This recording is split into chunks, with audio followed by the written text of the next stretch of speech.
in our work package on gender and social equity in sapling, we work to support women's empowerment. Women's empowerment is a means to support livestock systems. At the same time, we want to leverage livestock to support women's empowerment, because women's empowerment is a goal in itself, and we also do that by developing gender-responsive innovations and technologies in livestock. However, over the years, we've learned that that is not enough. And this is because the gender-based disadvantage that affects women in particular is actually created by the structures in our societies. So they are created by what we call the informal and formal institutions. Let me try and explain. There are some of the gender-based disadvantage is actually created by stereotypes and beliefs about what women and men can do, what is their nature to do, and so on. And these beliefs and stereotypes become normalized behaviors. We call those gender norms. For example, it is normal for both women and men in Ghana, in northern Ghana, to ride motorbikes, while it is not normal for women in Uganda, in the rural areas, to ride motorbikes. So it is considered inappropriate for women to ride motorbikes. And you can see that this kind of gender norm has big implications on the ability, in this case of women farmers or livestock keepers, to reach markets, to reach agrovets, and so on. So we do study gender norms. We try and understand how they are created. We try and understand how they can be made more flexible or made more equitable. And gender norms basically act at two levels. One is the informal rules that communities hold. They are unspoken. Like we said before, nowhere is written that women should not ride motorbikes. But the whole community knows that. And if a woman, in this case, especially an older woman or a young woman, if they ride a motorbike, the whole community will probably apply sanctions. Maybe they will just scorn the person and so on. But norms also reflected in formal institutions such as policies. Just think about the way many policies in a number of countries allow only men to inherit property.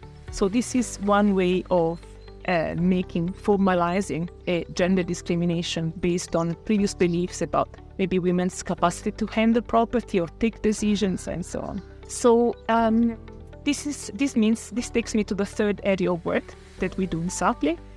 We said we work on women's empowerment. We said that we work on producing gender-responsive technologies and innovations, and we also work on inequitable gender norms to try and make them more equitable.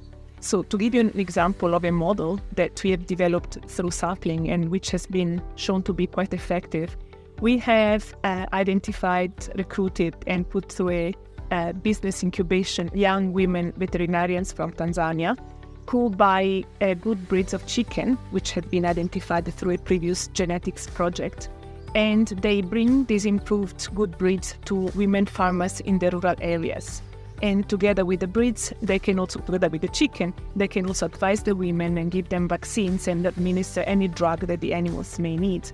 Then the women farmers raise the chickens for a few months, and then the women vendors go back, women vendors are the veterinarians, they go back and they buy all the chickens and they sell them in good markets for the farmers.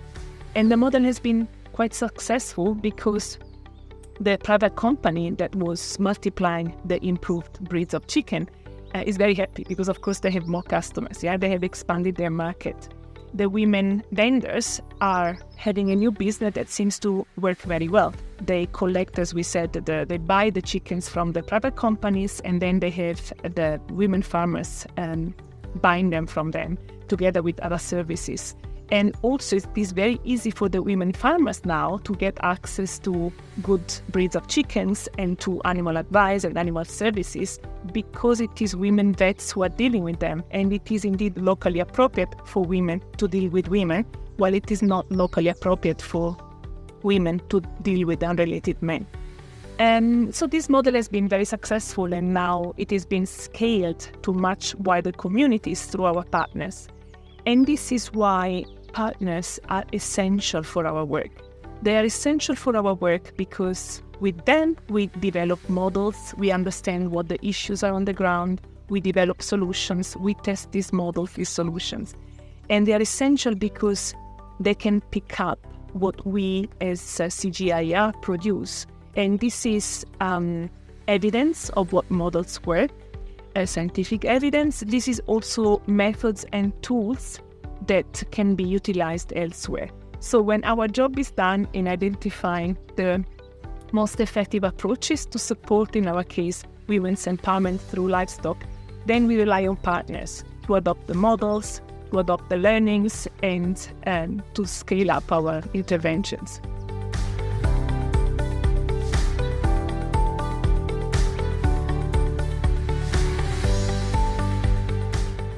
One of the things I've learned, first of all, I did not know that the gender constraints were to that extent, that many women are really limited by those gender connotations. The other thing I've also learned is that at the same time there are some women who are doing activities which are perceived to be highly male-dominated, like those involved in artificial insemination. That is really a gender domain, and to me it gave me some kind of relief that this is really a breakthrough for these women who are doing this. To me, I learned that sometimes doing baseline before you come and do what you call the intervention is better than coming to start implementing what you don't know is the problem on the ground. So this one makes us as the social workers to research more on what we are going to do, to know the environment, study the community and the cultures of those people before you come and start doing the implementation work. Because some of the challenges which are actually taking people backward are issues of culture. And if they are not handled very well, you can actually even mess up. So as development workers, we understand the sociology of the land. One thing I've learned, that targeting women is a big success factor, because when women get money, they do change their transformation. Like you see, there is improvement in nutrition because of the women who are doing farming. They get money, and they would supplement on family nutrition, but also paying child education, and they have improved shelter and other family basic needs. The other thing I've seen, that the women are very active. They are quick in adopting what they learn. What I've learned is that women are not involved in large-scale pig farming, and many men still hold power more than the women. They have land, they have capital. So women have, if they have pigs, they have very few, like 3, 2, 4. So they really need to be empowered to appreciate that they can also go into piggery at a large scale.